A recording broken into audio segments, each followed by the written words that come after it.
Assalamualaikum warahmatullahi wabarakatuh. Halo Sobat Insight yang ada dimanapun, senang sekali hari ini saya Dina Prihatini-Wardoyo kembali hadir di Insight Talk. Kali ini kita akan membahas terkait dengan Festival Bacang 2025. Nah, Sahabat Insight mesti harus tahu apa itu Bacang, apa itu Festival Bacang. Sudah ada bersama saya narasumber kita di hari ini, pengurus pusat Ikatan Cendekia Tionghoa Indonesia, Bapak Dr. Andi Kurniawan Bong SE MBA. Langsung aja kita sapa ya. Pak Andi. Ya, selamat pagi. Apa kabar? Selamat pagi Pak, sehat? Sehat. Alhamdulillah. Ya, Pak Andi, ya. Ini tema kita Ya. di Insight Talk kali ini. Pak Andi mungkin bisa menjelaskan kepada kawan-kawan kita, sahabat Insight yang ada dimanapun yang menonton kita nih, Pak Andi, di hari ini. Terkait dengan Festival Bacang nih Pak. Ya. Ini kan mungkin kalau untuk masyarakat di Kota Pontianak pasti sudah familiar nih Pak terkait dengan Festival Bacang. Tapi mungkin sahabat Insight yang ada di luar Kalimantan Barat, di luar Pontianak, mungkin pengen tahu nih Festival Bacangnya apa Pak?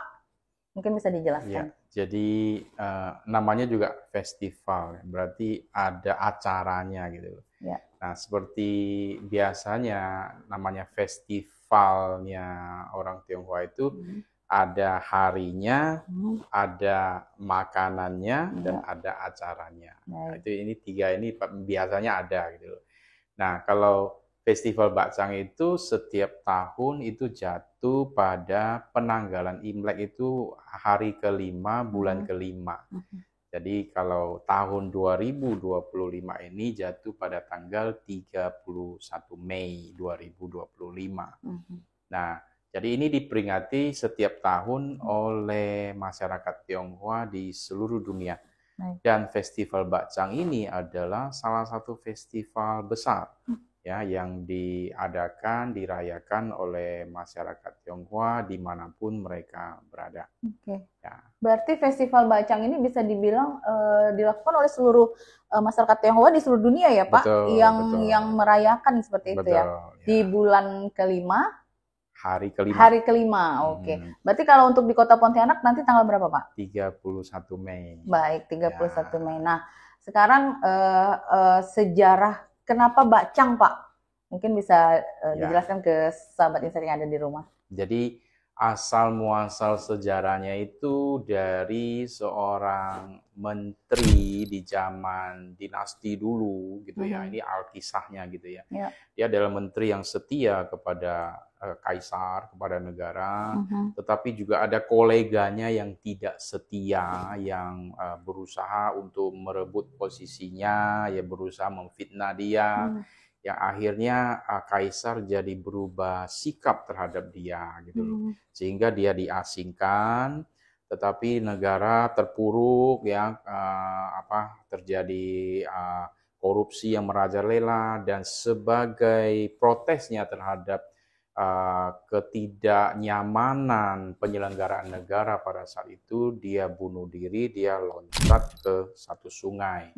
Nah, masyarakat setempat yang tahu karakter baiknya itu berusaha menyelamatkannya dengan mendayung sampan gitu ya. Kemudian supaya jasadnya tidak dimakan oleh ikan, ya itu mereka melemparkan bungkusan-bungkusan nasi yang kelak sekarang ini kita kenal dengan bacang itu. Nah, sehingga setiap tahun untuk memperingati peristiwa bacang itu, nah maka diadakanlah peringatan itu dengan membuat bacang setiap tahun di tanggal 5 bulan kelima penanggalan Tionghoa. Oke, berarti itu sejarah dari kue bacang ini sendiri ya Pak ya. Nah, kemudian nanti kan Festival Bacang ini di setiap tahun dirayakan di Kota Pontianak ya Pak. Betul. Di sungai. Betul. Ya, itu kenapa bacang kemudian dibungkus? Mungkin bisa dijelaskan nih Pak, bacang itu seperti apa sih? Mungkin Bapak ada gambaran, nanti mungkin sahabat ini bisa lihat slide-slide di gambar ini ya Pak ya. Betul. Mungkin ada yang belum tahu nih kondisi bacang sendiri ini seperti apa nih Pak? Ya, bacang itu dibungkus dengan ada daun bakcang itu ya, daun khusus untuk membungkus. Oh, daunnya harus ada daun khusus khusus ya, Pak? ada daun khusus itu dari daun bambu khusus gitu Oke. ya. Dan itu juga bisa diperoleh di Kota Pontianak. Nah, tetapi bagi daerah yang tidak ada daun Daunnya? itu, mereka bisa membungkusnya dengan daun pisang Oke. gitu ya. Jadi sebagai penggantinya Ya, gitu. ya. Nah, bentuk bakcang itu di Tiongkok sendiri, di provinsi demi provinsi bisa berbeda, baik di utara, di tengah maupun di selatan itu bisa berbeda sesuai dengan budaya masing-masing. Nah, kalau di Pontianak itu masih bakcang yang ada 4 sudut gitu ya. Oke. Nah, jadi setiap sudut itu melambangkan arti yang berbeda. Bahkan dibuatnya itu juga ada artinya ya, Pak ya? Betul, Oke. betul. Jadi kalau kita lihat arti dari sudut bakcang itu ya, jadi ada sudut yang pertama itu artinya suami istri tidak boleh terus-menerus bertengkar. Oh, itu gitu salah satunya ya, Pak ya? Sudut yang pertama baik, ya. baik. Sudut yang pertama. Sedangkan sudut yang kedua itu berarti doa baik agar keluarga itu selalu dalam keadaan damai dan sejahtera gitu ya. Nah, kemudian sehat selalu ya. Dan sudut yang ketiga itu artinya harapan agar rezeki dan berkah selalu datang dan lancar gitu ya. Nah, sudut yang keempat itu artinya harapan agar usaha bisnis semakin sukses dan karir itu meningkat. Jadi ada 4 sudut dari sebuah bakcang yang kita tahu secara umum bentuknya seperti itu. Iya, baik. Berarti ini dari 4 sudut ini berarti satu orang itu harus memakan satu itu ya, Pak? Ya, satu bakcang utuh gitu kan. Iya, iya. Nah, namun ukuran bakcang kan ada yang small, berbeda medium, juga, berbeda-beda kalau untuk ukurannya ya, Pak? Ya, bisa berbeda sesuai dengan apa yang membungkus bakcang itu, yang membuat bakcang itu. Apakah dia buat bakcang yang ukuran S, M, atau L, atau malah XL gitu ya. Berarti disesuaikan untuk ukurannya. Ya, disesuaikan. Nah, Pak, untuk teknik pembuatannya sendiri, Pak, apakah semua orang bisa membuat dengan apa-apa aja yang harus ada di dalam bakcang itu, Pak? Misalnya daunnya tadi seperti yang Bapak bilang. Nah, kalau untuk isiannya itu apakah itu harus dikategorikan bakcang atau bisa dengan yang lainnya, bahan-bahannya seperti itu, atau harus ada kategori apa jika orang ingin membuat bakcang itu, Pak? Ya, baik. Nah, isi dari bakcang itu sebagaimana slide yang ada di hadapan Anda, itu secara umum kalau bakcang saat masa kini itu ada dagingnya, kemudian ada jamurnya, ada kacang-kacangnya, kacang tanah. Kacang tanah. Kemudian juga ada ini ya, telur puyuh ya, atau kuning telur asin gitu ya. Jadi tergantung versi masing-masing. Tapi secara umum bentuknya isinya itu seperti itu. Ya. Baik, Pak Andi, kita kan ini kan sahabat insight di rumah kan pasti ada macam-macam adat istiadat dan sebagainya. Ada yang ingin mencoba seperti saya pasti habis ini pasti langsung pengen coba kan. Nah, bagaimana untuk teman-teman kita yang Muslim, Pak? Apakah kekhawatiran tidak halal atau gimana itu? Gimana Pak untuk mendapatkan bakcang yang halal? Nah, kalau bakcang yang halal, setahu saya di Pontianak itu di Citarasa. Masih ada satu yang dijual di tempat itu ya Pak ya? Itu bakcang yang halal yang dipakai untuk acara yang resmi. Kegiatan pemerintahan. Ya. Nah, itu bisa didapatkan di Citarasa ya. Berarti sahabat insight di rumah jangan khawatir ya Pak ya. Selain untuk mencari yang halal itu ada di salah satu tempat yang udah tadi Pak Andi sebutkan. Nah Pak, kita balik lagi ke rasa-rasanya yang misalnya bakcang, kemudian ada beberapa kategorinya, itu gimana Pak? Ya. Yang namanya bakcang itu berarti isinya daging, kemudian ada beras ketan. Nah, tapi juga ada orang yang pesan khusus dia nggak mau pakai beras ketan, dia pakai nasi. Ada juga yang seperti itu. Nah, saya termasuk yang pakai nasi. Saya harus pesan khusus gitu. Nah, kemudian itu yang asin ya. Bakcang itu rasa asin. Kemudian ada yang rasa manis, itu namanya kicang. Oke. Nah, kicang itu yang dari beras ketan juga, cuma dia tawar gitu ya. Jadi mesti dicocor dengan gula merah Oke. atau gula pasir. Oke. Nah, gitu ada dua versi ya. Ada dua Versi versi yang ya. manis dan versi yang asin. Nah, Berarti kalau di festival yang nanti digelar oleh Pemkot itu mhm. ada dua juga Pak Ada dua jenisnya. juga, ada dua jenis. Baik. Ya, dua jenis. Pak, mungkin bisa dijelaskan Pak sejarah dari yang udah tadi Bapak sebutkan, tapi di kota Pontianaknya itu. Jadi kan biasa kalau udah festival bacang ini kan, apakah masyarakat umum yang bisa hadir atau memang harus warga Tionghoa aja atau seperti apa Pak nanti jika sahabat Insight di rumah ingin terlibat gitu dalam festival bacang ini? Festival bacang di Kota Pontianak ini terbuka untuk umum ya. Ya silakan mendaftar dengan panitia gitu. Bahkan untuk tahun ini akan ada ini ya perayaan acara seni tari, seni budaya. Termasuk juga pada saat pembukaan itu ada barongsai gitu ya, ada musik tradisional gitu ya. Kemudian ada perahu yang berlayar di Sungai Kapuas ya, sambil menikmati bakcang maupun acara melempar bakcang ke Sungai Kapuas sebagai peringatan zaman dulu rakyat itu melempar bakcangnya supaya jasad dari pahlawan mereka itu tidak dimakan oleh ikan. Oke. Berarti seluruh masyarakat bisa terlibat di dalam ini. Betul. Pak, nanti berapa banyak bacang yang akan itu free atau gimana Pak untuk nanti festival itu? Atau kita mendapatkan, memang itu ada dijual di sekitar itu? Disiapkan oleh panitia. Ya, ada yang disiapkan oleh panitia maupun ya ada yang dijual di sekitar di booth-nya itu ya, di stand-stand-nya itu. Oke, berarti masyarakat yang ingin terlibat jangan khawatir karena bacang-bacang akan banyak bisa dirasakan oleh masyarakat umum ya Pak ya. Ya, Pak sebagai Ikatan Cendekia Tionghoa Indonesia melihat festival bacang, kemudian antusias masyarakat di setiap tahunnya seperti apa Pak?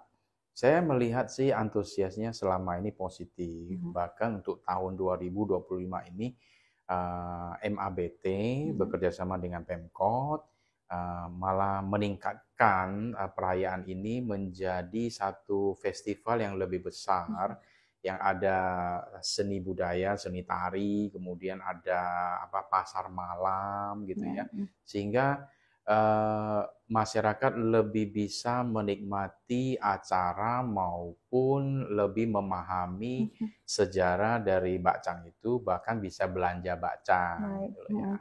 Berarti ini, ini juga berkaitan dengan salah satu profesi Pak Andi, sahabat Insight. Beliau juga dosen di Fakultas Ekonomi.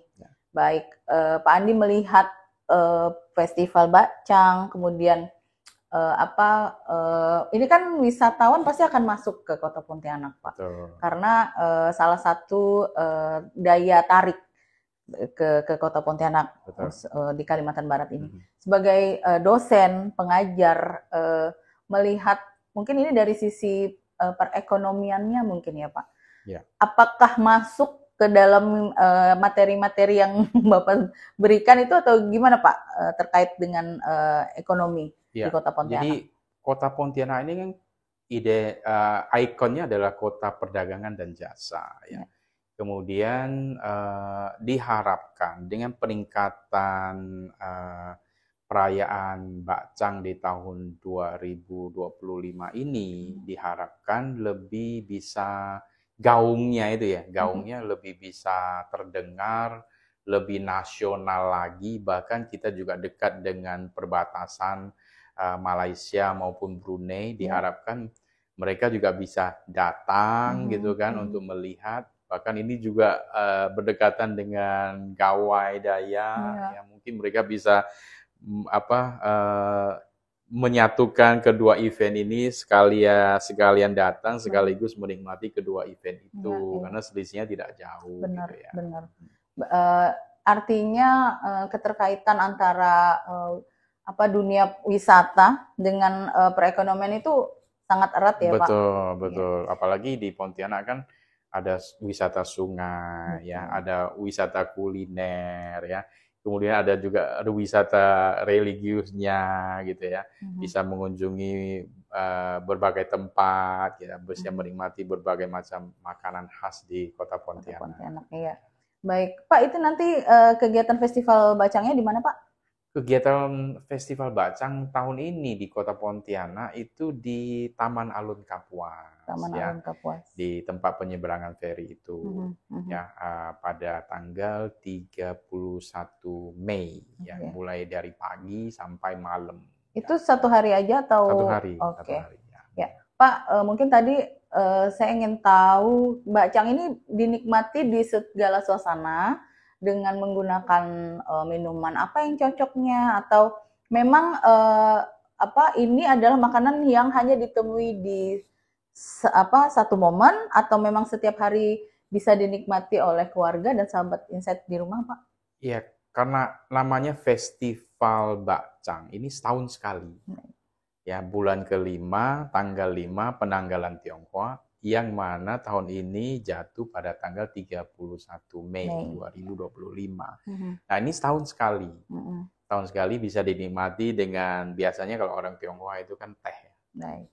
Ya, khasnya orang Tionghoa itu ada makanannya, ada minumannya, yaitu teh, gitu ya. Tapi tidak menutup kemungkinan kita juga beradaptasi dengan budaya lokal yang mereka suka kopi, ya, mereka suka dengan minuman yang lainnya, gitu ya. Ini welcome. Yang penting mereka cocok. Bisa dinikmati memang dengan minuman apa saja ya, Pak, ya? Dengan kondisi apa. Nah, kalau untuk yang membuatnya sendiri atau apa sih khusus bacang dengan daun itu tadi, itu memang bisa semua orang atau memang harus belajar dulu atau itu gimana, Pak? Perlu dipelajari ya, perlu belajar teknik pembungkusannya itu seperti apa ya. Dengan empat sudut itu. Ya. Sehingga menghasilkan 4 sudut itu. Ya, cara bungkusnya, cara lipatnya, dan cara mengikatnya. Berarti emang masyarakat harus tahu ketika mengkonsumsi bacang ini kita mendapatkan berkah-berkah yang tadi dari 4 sudut itu ya, Pak ya. Dan itu dipercaya, diharapkan demikian. Ya. Pak, keterlibatan dari Pemkot sendiri kan ini festival bacang ini kan ternyata di antusias masyarakat, kemudian Pemkot menggelar kegiatan ini, Pak, dari cendekia Tionghoa sendiri melihatnya seperti apa, Pak, dari peran pemerintah Kota Pontianak sendiri? Saya melihat pemerintah Kota Pontianak juga mengayomi, ya, kemudian bisa mengerti, gitu, budaya Tionghoa, karena ada masyarakat Tionghoa di Kota Pontianak maupun di Provinsi Kalimantan Barat, gitu ya. Sehingga mereka, Pemkot juga berusaha untuk merayakan, ya, bekerja sama dengan organisasi Tionghoa yang ada, supaya masyarakat dari berbagai lapisan itu ya, dari berbagai latar belakang bisa menikmati festival bacang ini bersama-sama. Baik, oke Pak Andi, mungkin ini kita masuk di sesi terakhir. Pesan dari Pak Andi sendiri, Pak, mungkin untuk masyarakat Tionghoa, kemudian untuk masyarakat luas, sahabat Insight di manapun berada yang ingin terlibat dalam Festival Bacang 2025 nanti, Pak. Ya, kalau Festival Bacang 2025 di Kota Pontianak ini akan diselenggarakan pada tanggal 31 Mei 2025. Itu sudah ada panitianya, di mana MABT itu bekerja sama dengan Pemkot menyelenggarakan event ini, sehingga event ini bisa dikonsumsi, bisa diikuti, bisa dirayakan oleh berbagai lapisan masyarakat. Ya, oke. Pesan sedikit, Pak, untuk masyarakat Tionghoa dan masyarakat luas, apakah nanti ayo datang ke ini memeriahkan dan merasakan bacang. Ya, saya sih encourage, saya mendorong masyarakat dari berbagai latar belakang untuk datang memeriahkan acara Festival Bacang 2025 sehingga kita juga bisa saling mengerti budaya dari berbagai etnis gitu ya. Kemudian bisa bersatu ya untuk membangun Kota Pontianak ya, membangun Provinsi Kalimantan Barat ya, dan bahkan lebih luas membangun negara Indonesia. Baik, oke. Pak Andi, kita ketemu lagi nanti insya Allah di Festival Bacang selanjutnya ya Pak ya. Betul. Mungkin dengan gelaran yang lebih besar. Diharapkan demikian. Amin. Ya. Baik, sahabat Insight, itu tadi perbincangan kita di Insight Talk edisi kali ini terkait dengan Festival Bacang 2025. Jangan lupa saksikan Festival Bacang di Kota Pontianak nanti di Taman Alun 31 Mei ya Pak. Betul. 2025. Saya Dina Prihatin Wardoyo, terima kasih, sampai jumpa. Assalamualaikum warahmatullahi wabarakatuh.